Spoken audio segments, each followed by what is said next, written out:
राजद से शक्ति आउट। वो नकारात्मक शक्ति जिसने तेजस्वी यादव को मुख्यमंत्री की कुर्सी से जाने से रोक रखा है, वो नकारात्मक ऊर्जा जिस वजह से तेजस्वी यादव बिहार की सत्ता से दूर होते जा रहे हैं, लालू यादव की तरह नहीं बन पा रहे हैं। आखिर वो कौन सी शक्ति है जिस वजह से पार्टी के वरिष्ठ नेता, विधायक, पूर्व विधायक, वर्तमान सांसद सब तेजस्वी यादव से नाराज होते चले जा रहे हैं। यहाँ तक कि उनकी बहन रोहिणी आचार्य भी नाराज है।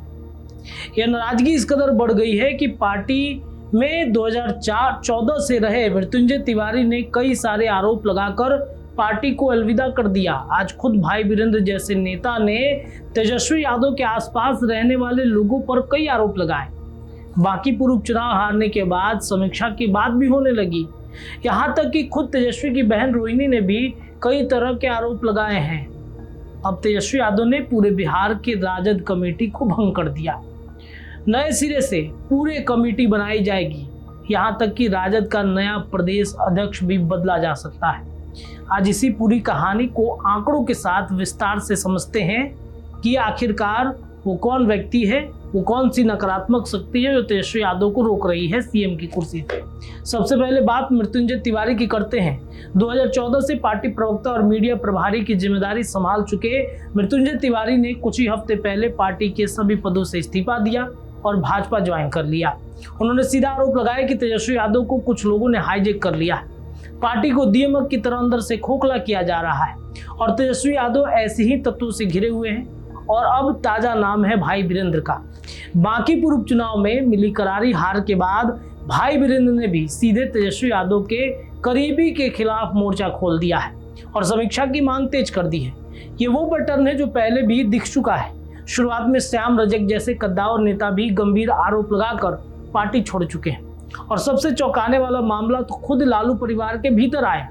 बात है नवंबर 2025 की, जब बिहार में चुनाव में महागठबंधन की हार के बाद लालू यादव को किडनी दान करने वाली उनकी बेटी रोहिणी आचार्य ने खुद तेजस्वी यादव पर गंभीर आरोप लगाए। कहा कि अब उन्होंने हार के कारणों पर चर्चा में तेजस्वी के सलाहकार संजय यादव का नाम लिया तो उन्हें अपमानित किया गया। यहाँ तक कि उन पर चप्पल तक उठाई गई थी। रोहिणी ने तब कहा था कि मेरा कोई परिवार नहीं है, उन्होंने ही मुझे परिवार से निकाला है। अब बात करते हैं उस घटना की जिसने इस पूरी नाराजगी में आग में घी डालने का काम किया है। तो बाकी पूर्व उपचुनाव का परिणाम और यहाँ के आंकड़े राजद के किसी दुस्वप्न से कम नहीं है।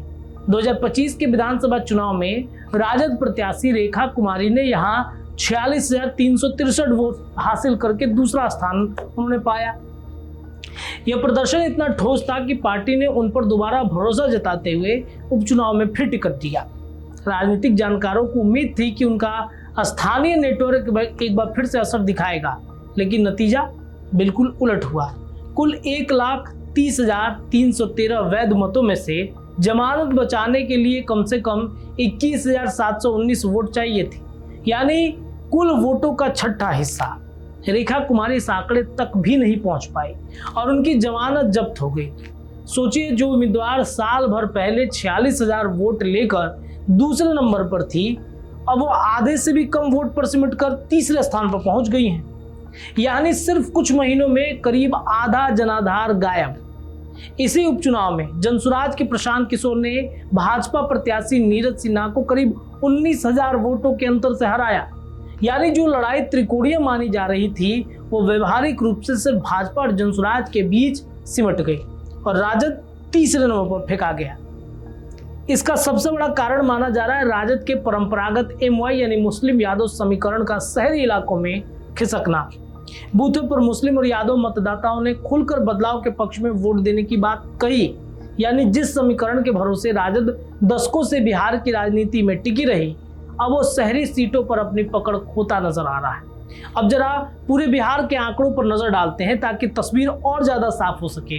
तो इसके लिए चलते हैं एक साल पीछे। 2025 विधानसभा चुनाव में राजद को वोट प्रतिशत के लिहाजे से बिहार में सबसे ज्यादा वोट मिले, कुल 1,11,00,000 वोट, जो भाजपा के 99 लाख और जदयू के 95 लाख वोटों से भी ज्यादा थी।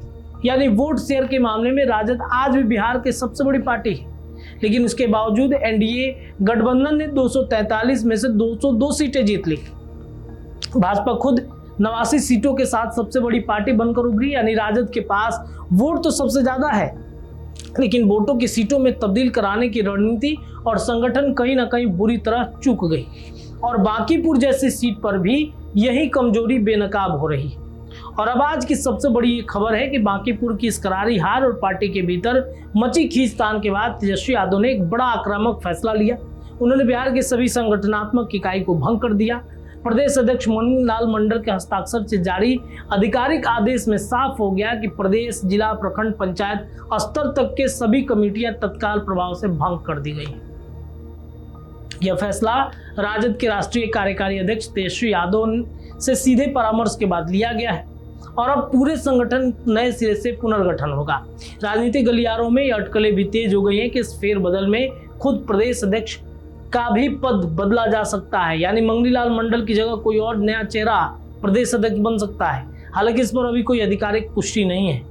यह कदम साफ दिखाती है कि तेजस्वी यादव खुद भी मान चुके हैं कि सिर्फ चुनावी हार नहीं बल्कि संगठन के ढांचे भी बड़ी खामी है जिसे तुरंत ठीक करने की जरूरत है। तो लौटते हैं उसी शुरुआती सवाल पर, आखिर वो नकारात्मक शक्ति क्या थी। आंकड़े और घटनाक्रम मिलाकर जो तस्वीर बनाते हैं वो किसी एक व्यक्ति या किसी एक ताकत की कहानी नहीं है, बल्कि पूरी परतों से उलझी हुई कहानी। पार्टी के भीतर पुराने अनुभवी नेताओं की लगातार अनदेखी, तेजस्वी के करीबी सलाहकारों को लेकर बढ़ता असंतोष, खुद परिवार के भीतर की दरारें और शहरी वोटरों में MY समीकरण की कमजोर होती पकड़, और सब मिलाकर नकारात्मक ऊर्जा बनाते नजर आ रहा है जो तेजस्वी को लगातार पीछे ढकेल रही है। तो अब सबकी निगाहें इस बात पर टिकी हैं कि तेजस्वी यादव अपने संगठन को किस तरह खड़ा करते हैं और नया प्रदेश अध्यक्ष और नई टीम पार्टी के भीतर इस उथल पुथल को शांत कर पाएगी या नहीं। आपको क्या लगता है, क्या तेजस्वी यादव अपने बचे जनाधार को वापस करेंगे?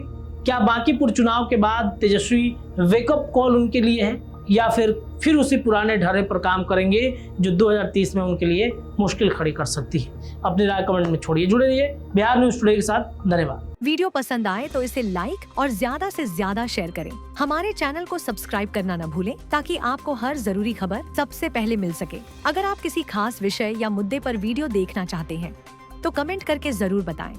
आपकी राय हमारे लिए बेहद अहम है।